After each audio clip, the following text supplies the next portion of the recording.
quiet, numbskulls. I'm broadcasting. Can we get serious now? One thing that did happen during the 60s was some music of an unusual or experimental nature did get recorded and did get released. Now look at who the executives were in those companies at those times. Not hip young guys. These were cigar-chomping old guys who looked at the product that came and said, I don't know. Who knows what it is? Record it, stick it out. If it sells, all right. We were better off with those guys than we are now with the supposedly hip young executives who are making the decisions of what people should see and hear in the marketplace. Success in the music business begins with a dream, a vision. This podcast will give you, the listener, the insight and tools to turn that vision into a reality. Meet the industry professionals who work day by day behind the scenes, helping to make those dreams come true. Welcome to the business side of music. The entertainment business isn't something that our guest today, Zach Farnum of 117 Entertainment, is merely interested in, which is nice to know. It's a passion that drives him to work for his clients, ranging from Country Music Hall of Fame members such as Bobby Bare and Randy Travis to the legendary Jerry Lee Lewis. Zach also serves on the board of directors for the Nashville Association of Talent Directors, the Troubadour Society Steering Committee for the Country Music Hall of Fame, and is a member of the Country Music Association, Academy of Country Music, and the Recording Academy. A native of Rhode Island, Zach began his career as a music journalist in college in Nashville, where he began working for television publicists. Along the way, Zach would watch as other publicists and media professionals begin to influence him and shape the way that he wanted to approach his craft. Zach, welcome to the show. Thank you, Bob. Thanks for having me. Yeah, you know, in these, I don't want to say troubled times, but obviously we normally do this in a really nice studio. Studio shut down for a couple of weeks because of the coronavirus that's going on. So we're here in my dining room at my house, so thank you. You've set the vibe. It worked. Yeah, glad to hear that. There's all of Bob's awards and plaques all over the place. When you and I first started talking about coming on the show, we obviously weren't even beginning to think about what's going on with our industry right now. None of this was going on in our world. We had actually just survived tornadoes through the city, which, God bless Nashville, they really banded together and helped one another out, and it's been great.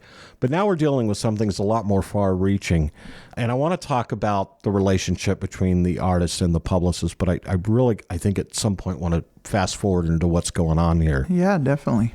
We saw the Houston Livestock Show and Rodeo cancel.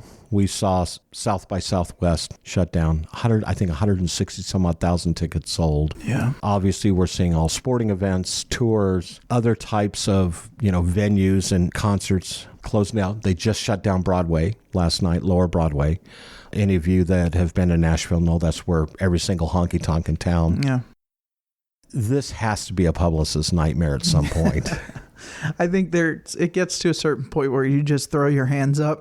I mean, Friday afternoon was the first time that I really started worrying, and I think that was when South by canceled. And that was the first thing, and then this whole week's been like it's just kind of one been a thing domino after effect. another. Yeah. Well, over the weekend, we were working all weekend trying to figure out what was happening and what wasn't, and then Monday, I think I went from having one cancellation to 10. Now it's up to like 25 or so. And there's nothing you can do to prepare for that. There's nothing you can do to publicize that. It is what it is. Now everybody's trying to figure out, even my bigger artists who lost tens of thousands of dollars of income are trying to figure out, how do we keep our connection with the fans? Because live touring is the most important fan driver in this genre. And then B, how do we supplement our income, not only for us, but for our bands and our hourly or contract employees and everything like that, you know? So I think everybody's just trying to figure out how they can help each other. And because this business model, it's never existed until now. Yeah. I mean, even after 9/11, we all took a deep breath and went, okay, let's figure this out. Let's literally let the dust settle. Mm-hmm. Within, I think, a week, 10 days, maybe 2 weeks at the most. The country had really united, but we were back in the groove. We were making things happen. That's not the case here. We're all in a holding pattern, at least for 30 days or so. Yeah. Maybe longer than that. I'd say about 70 to 80% of the shows and the artists that have canceled out of concern for the safety of people attending the concerts and making sure they don't get the virus. But there's still 20% of people, specifically in the southern regions, that tried to hang on to shows as hard as they could, but now are just being shut down because of local regulations and stuff like that. And there's also the aspect of nobody wants to be the only one playing a show and be called out on social media for it. That seems to be a concern too. I know that when South by Southwest initially, I guess they just canceled. They didn't even postpone. They just said, we're just done and we'll see you next year. Hopefully, exactly. The backlash was immediate. Yeah. It was very swift, and it wasn't pretty. Is there anything that a publicist can do at that point, or do you just kind of hold on and hope for the best, or what do you do? I think first of all, you gotta clearly dial in your message, and you have to know and communicate exactly how fans are going to get refunds, or whether they're going to be applied to next year, or if they reschedule later this year. I mean, you should have all of your facts as much as you can. Yeah. Because the more you leave open, the more everybody's going to speculate, and the harder it will be to control the narrative in the future. So, I mean, that's across the board. Anything you're going to announce or put out, you try to lead with every detail. I know with NASCAR, and anybody who listens to the show knows I'm a huge NASCAR fan. I know that at one point NASCAR said, well, we're going to continue to do the races. And then it was, well, we're going to continue to do the races without the fans. And within a very short window, it was like, we're postponing all the races. And initially it was the first two races. And once again, nobody knows. We're just kind of this unknown quantifier, and we're holding on. Well, I think most of us I went from being the skeptic who was like, this will all blow over, to realizing that the reasoning for shutting down these events, and then I went through the process where I was like, okay, my younger acts who are playing clubs aren't really going to get affected because they're playing to crowds of 500 or less. And then they've explained it pretty well. I think obviously there's still a lot of skeptics out there, but now we're at the point where we need to just lock it down so we can all keep moving on with our lives. We need to not drag this out longer because none of us can afford that. Right. Absolutely. Because it trickles down, to the measly publicists of the world. If artists don't make money, they can't pay. Well, and the publicists, you really are the first line of defense. You're the ones that have to get the word out there on what's it's. Well, and that's been a nightmare because when you're talking about 20, whatever we're up to, 26 shows and counting, that's 26 individual markets that we have to notify people and make sure that the venues are notifying people, and the venues all have their own shows to, they probably have. Yeah, you're not just the only one. Yeah, they've got others, right? And trying not to step on each other's toes and how we're messaging this and how it's crazy right now. Are the managers and the agents and the publicists, at least from your perspective, and let's clarify something. You and I are both kind of armchair quarterbacking this, from the comfort of this table here, but are managers and agents and publicists all working together at this point? Nobody's really kind of being a maverick out there on their own and saying, well, I'm going to do it this way no matter what. Now, I will preface that by reading that, and I wish I could remember who the artist was, that he was kind of like, damn the torpedoes, full speed ahead. I'm going to go ahead and do these shows. I don't care what anybody thinks. Now, I don't know if that's changed since I read that this morning, but is everybody coming together and saying, okay, we have to be unified and figure this out because we don't know what we're figuring out? At this point, pretty much. Yeah. I had an artist that was opening for one of those artists that was trying to plow ahead on this coming Friday, and that even fell through. I think it's starting with the venues because all the local governments are deciding regulations and shutting them down. So it's starting from the top, if you will, and then trickling down. And if you have a show, like I've got an artist who is routed out to a college rodeo banquet in Oklahoma, and he's routed at 2 casinos along the way, and both those casinos have shut down.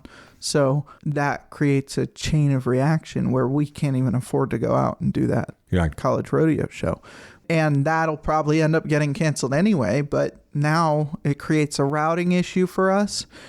So yeah, I mean, the agents and the promoters are talking. I know on the higher levels with the bigger tours, they pretty much dialed in all their plans immediately, because as soon as this thing started, all the big guys in LA, the AEGs, the Live Nations, the CAAs, William Morris's, they've all created this task force of all their leaders who were keeping in touch with each other and making plans. So they led the drive, if you will, on how this was going to be handled. And then 95% of my acts are independent. So it sort of trickled down there to us figuring out things for ourselves. Yeah.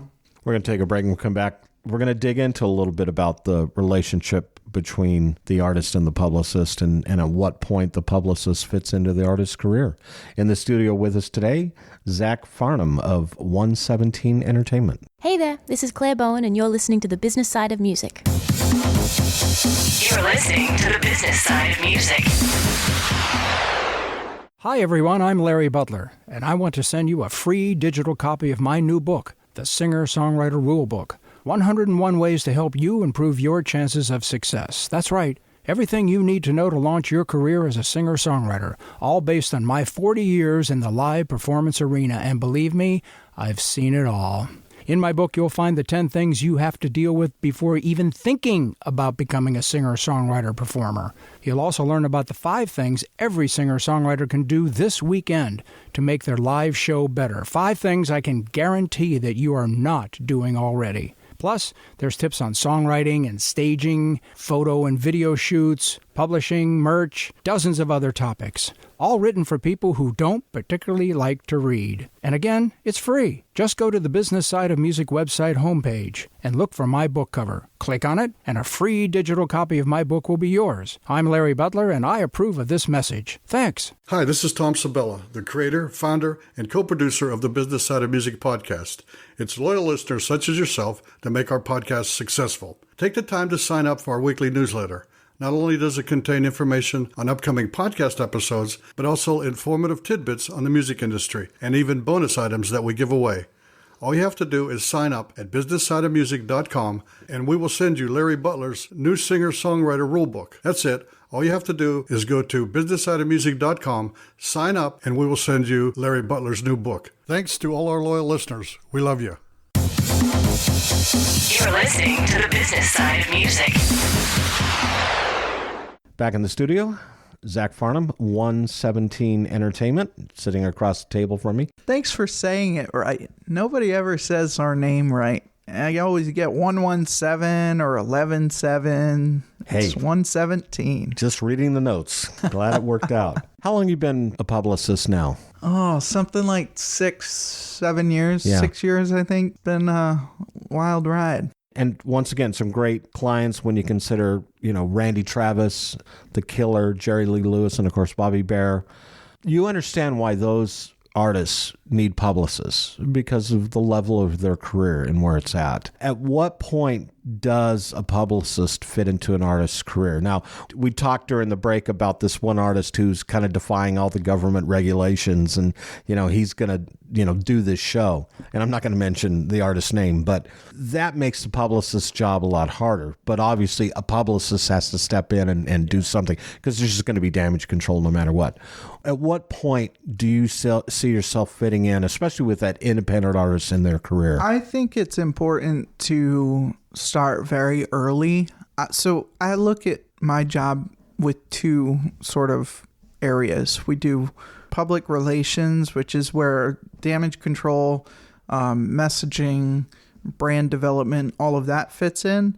And then we do publicity, which is artist is touring, artist is putting out an album, artist is putting out a music video, getting the word out about those projects or whatever we're trying to promote. So there's 2 core things we do. Where I like to start earlier on acts is on the PR side, really helping brand development, dialing in what the message is, helping to create strategies for creating music and creating marketing tools and everything like that. The problem is baby acts, I'll call them development acts, and I'm talking pre-label or just getting signed to a label. There's not much money there to spend. So it's hard for us to get in on the front level. I find it very important to be able to grow with the artist. So I do a lot of cheap or free labor because, in my opinion, it's going to make the whole strategy more fluent when you are out doing radio tours and Fallon and all the big things. You know, you're going to be. Plus, there's also the relational thing. Everybody always talks about the relationship between an artist and a manager, but I think the relationship between the artist and the publicist is equally as important, because if you get arrested or if you get in some hot water, the first person you're going to call is probably going to be your publicist. Your publicist has to know your voice. I have to know my artist's voice. I have to know what they would say or how they would react to something. You have to get in their head. Yeah. And I think that's true of PR across the board. You really have to know your brands or your clients really, really well, because you're their extension to the world. And you're marketing really a product line. It's not just an artist, but when you say their voice, you have to know what their voice is, what they're going to say. But it's a product. You know, it's not just them. It's their music. It's their brand. It's their brand. And you have to get out there and, as you said, get in front of it. I worked with an artist for a few years who had some of those legal issues. And I remember getting a phone call from the manager, because at that point we didn't have a publicist for that artist. And the manager at 2:00 in the morning is bailing the artist out of jail, or, you know, trying to get in front of the press to figure it out. You're available 24/7, basically. Oh, yeah. In fact, I read on your bio that you sometimes, I guess, maybe I'm paraphrasing, you look forward to those 3:15 in the morning emails. I guess the adrenaline pumping for sure. If you get a call in the middle of the night that so-and-so just crashed their car. Fill in the blanks. Yeah, it's a wild ride. The artist who really can't afford a publicist, but maybe they find someone such as yourself to help them along, should they at least have a project done or have a tour in place? I mean, just the bare bones, yeah, you have to have their things infant. moving. You have to have something to promote, something ready to go. I don't really paint with a bare canvas. You know, usually I'm given a set of tools and I got to rearrange the puzzle and help figure it out. Most artists don't come in until they've got something. I always tell new clients, I'm not the publicist you're going to hire for a one-off. You're not just going to create something, bring it to me and tell me to get it out there. You know, I'm going to be, because, and that's not to be a jerk. There's got to be a strategy for everything, and you need input from various people. Managers, producers. Don't think like a publicist does. Don't think like a radio promoter does. There has to be influence from various members of the team to be able to properly put something out. And not only that, but you have to have something to work with. Yeah. If it's just a lump of clay, it's not doing you very well. Mm-hmm. The vessel at least needs to be created. I will say that when an artist comes to me and they know who they are, it makes my job a lot easier, because I never want to be the guy that's shaping the artist into something they don't internally want to be. Right. You know? And I think that happens quite often in this business. I don't think it happens as much so anymore, because labels aren't doing as much artist development as they used to. No offense to the labels listening.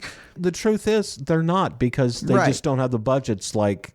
You know, when I was at the labels in the 90s, and Larry Butler, who's one of our sponsors, he and I, we rode along the same path. We were both managers of artist developments at our respective labels.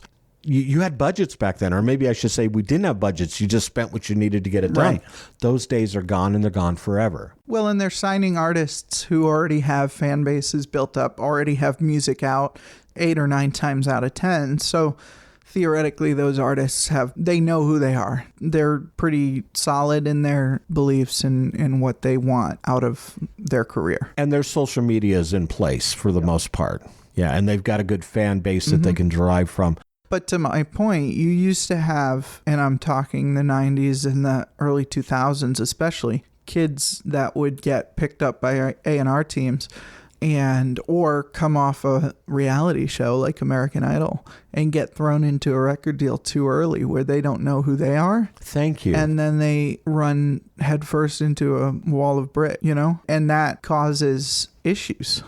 We've had this conversation, I say we, it's people that we talk to all the time. We sit down and we start talking about, American Idol's a prime example. Name how many success stories there are off that show. Been a lot of winners out of, X number of seasons, but there have been almost maybe a handful of artists that have gone on to have success.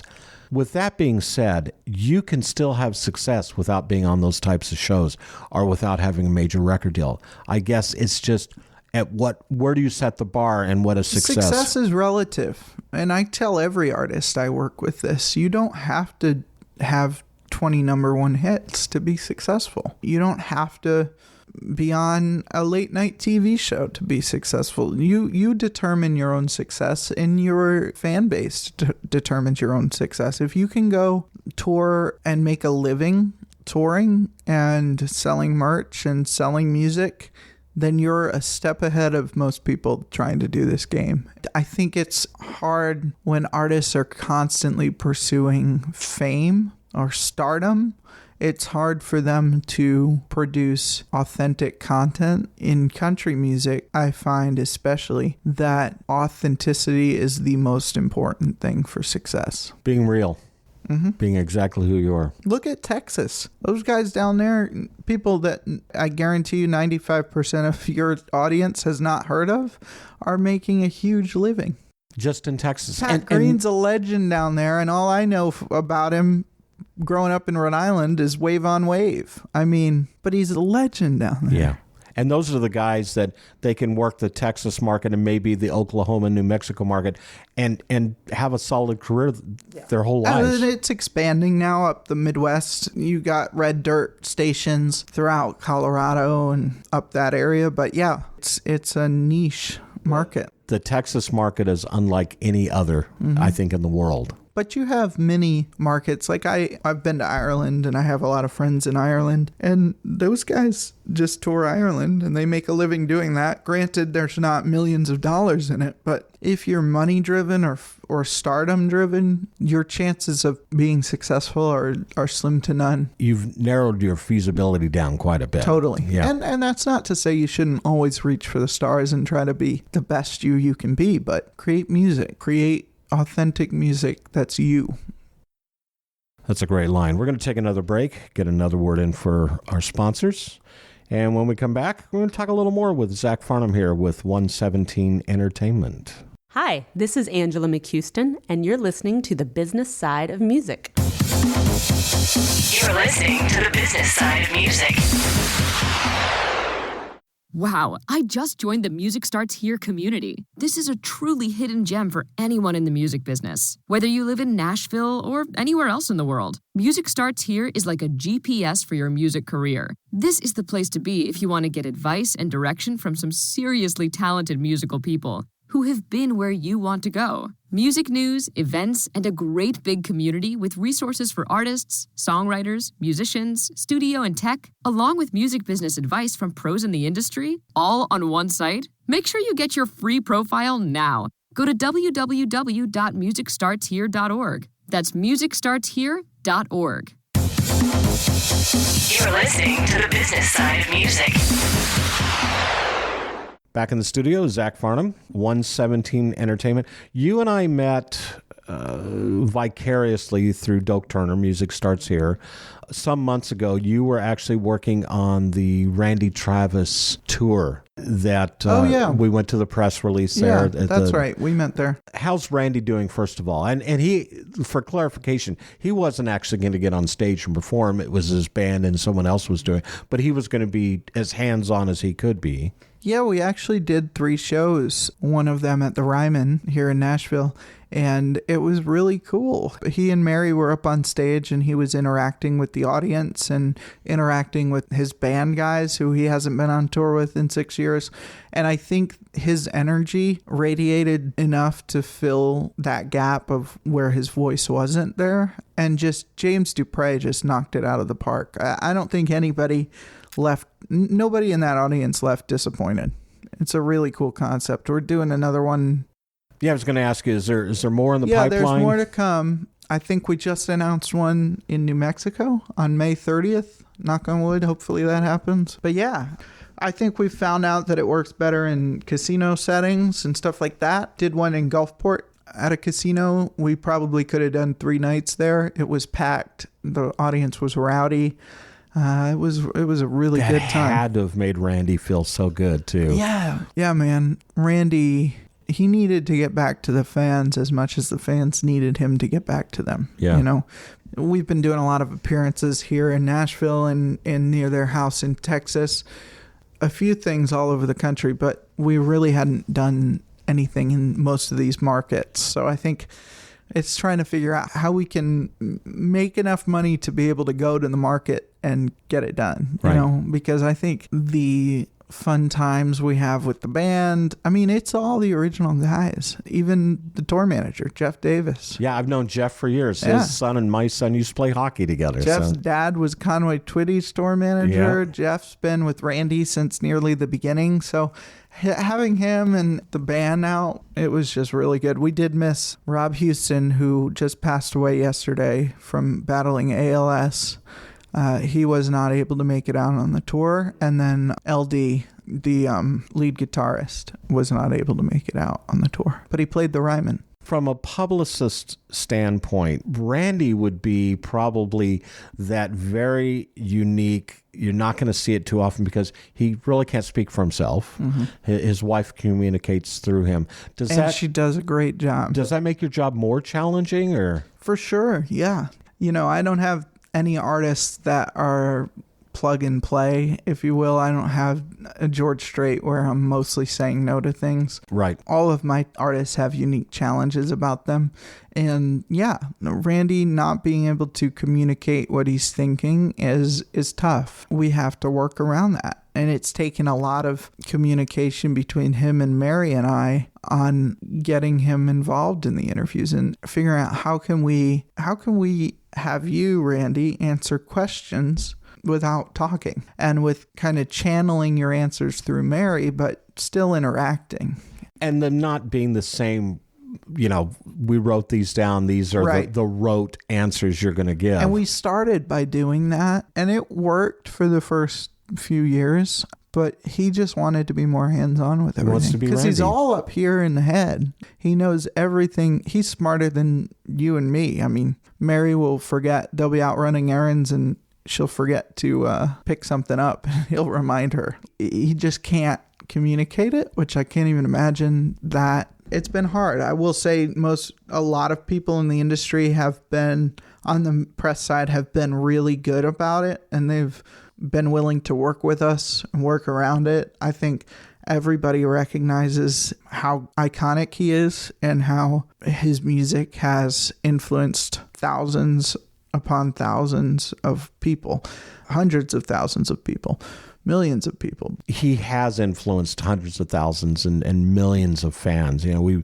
we've all seen that. We've witnessed that. And I think he has a very unique situation that everybody realizes that physically, medically, you know, he'll never be the Randy that we all knew and love when he started out and was such a huge success. But everybody still loves him. And he can still, you know, he's one of those guys, you can just put him in a chair, kind of like at the press conference we were at that day with you and his wife and Randy. We're all like, this is so flippin' cool because it's Randy Travis. You don't get that opportunity very often with too many artists. If, you know, maybe there's a few of them out there that you could do that with at the same circumstances. Let's go in another direction for a minute. The artist, no matter what point their careers in, we have a basic understanding of when they seem to be able to come in, but what are you looking for? What are you looking for? A particular actor, artist? Are you looking for a certain style of music, or are you just looking, do they have their act together? You know, is it there? Is there something ready to move forward with? I never take on a project that I don't think I can connect with. I try to spend a good week or two with the music before I sign on to something. Which is so different because I know so many publicists who will just, they're looking for the check. Now, I should preface that by saying if they're big in rock, they're not going to take on a bluegrass act. If they're big in urban, they're not going to take on a country act. It has to fit within their wheelhouse. And some publicists can work stuff that they're not jazzed up about, or they can get themselves excited about something. And that's fine. That's great. If you can do that, more power to you. You're probably going to make more money than I am. But I can't do that. Legitimately, I have taken on artists that I thought I could get behind, and then it just fizzled out. So I stopped doing that. Yeah. I really have to believe in the music. And it's all over the place. I love traditional country. I love a steel guitar and a fiddle. But on the flip side, I have a girl named Kaylee Shore. She's an amazing, amazing young artist. She was the only country album on the New York Times Best Albums list last year. She's more of if Avril Lavigne were country, if that makes sense. Yeah. She's definitely more pop rock flair, emo flair, punk flair, whatever you want to call it. That is not traditional country at all, but I freaking love it. It's great. I believe in her. Everything she's putting out, the honesty behind her music. So I think it comes down to, again, not to harp on this, but authenticity to me. If I believe you're an authentic person, even if sometimes it doesn't come out in the first project or even the second project, but if I see it there, then it's going to interest me. Does she have a deal? A record deal? No. So she's out on her own. Yeah. And she makes the New York Times list. The only country album. Yeah. She beat out Maren Morris, the Highwomen, all the hot country albums last year. She beat out for that spot. And I think that's dependent on the critics' opinions and their taste in music, but it speaks well to the team she's assembled, their drive, our drive, and the music she's putting out. And I want to ask you that, who got that music in front of this person that made this decision? Because that's big. When you get something in front of the New York Times or the Rolling Stone magazine or whatever it is, that can make or break you in a lot of cases, with or without a record deal. That's a complicated thing because I don't want to take credit for it because it took a lot of things aligning to make it happen. Right. But it was a mixture of us setting our target, not to give away too much of our strategy, but it starts with an artist making great music. It goes into a team of people, including a manager and an agent and a publicist and a marketing team, setting goals. One of those goals, the top goal being get in front of the New York Times, whatever that means. Yeah. And then it takes people running with those goals to have the gumption to get it done, right. And then it takes the critic believing in it. There's that unknown thing that you can't control. That component right there, once again, you can run that up the flagpole. Yeah. But if the critic doesn't get behind it, doesn't embrace it. And I think why was she the only country album is probably a mixture of some publicists didn't pitch him on their projects. Some publicists maybe did, and he just went with what he went with. He connected with the music. I think you may have had something to do with it. Well, thank you. Where do you see yourself next? Do you have someone out there that's kind of up and coming, getting ready to be in the spotlight? I have a amazing growing list of young acts. I got into the business working mostly with legacy acts. I was working with Dolly Parton and T. Graham Brown, T.G. Shepherd, Don McLean. I had a lot of older acts. And when I started 117, I sort of almost fell into that same pattern of having significantly older acts, which is great. I think they're very important. And they can open up a lot of doors. Yes.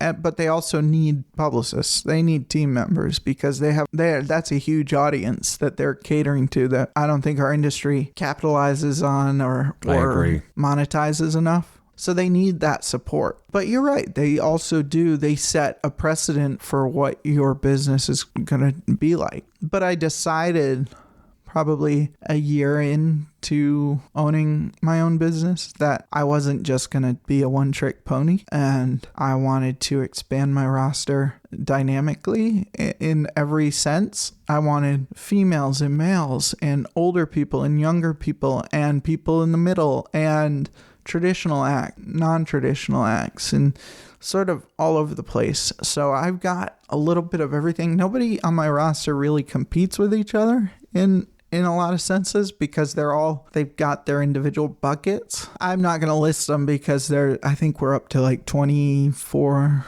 clients, artists. You can see it at 117group.com, www.117group.com. All of our clients are listed on there, but we had 3 singles come out last week. We have an album next week from a great guy, James Robert Webb, amazing artist out of Tulsa, Oklahoma, produced by Buddy Cannon.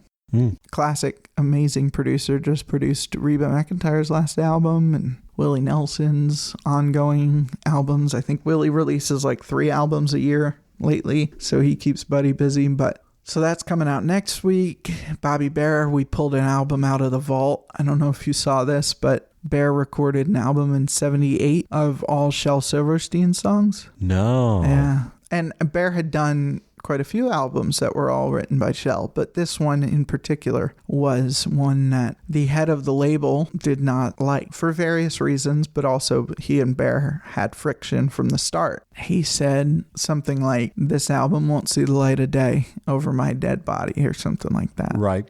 And it got shut into the vault, and Bear left and went to Columbia and went on to make a bunch of great other albums and used a couple of the songs on those other albums, but this album and a lot of the songs on the album have never been heard before. So obviously RCA was eventually bought up by Sony. I got Sony to pull it out of the vault, dust it off, and digitize it. Here we are, a year and a half later, about to release it. I can't wait to hear that. That's going to be great. I should have brought you a copy.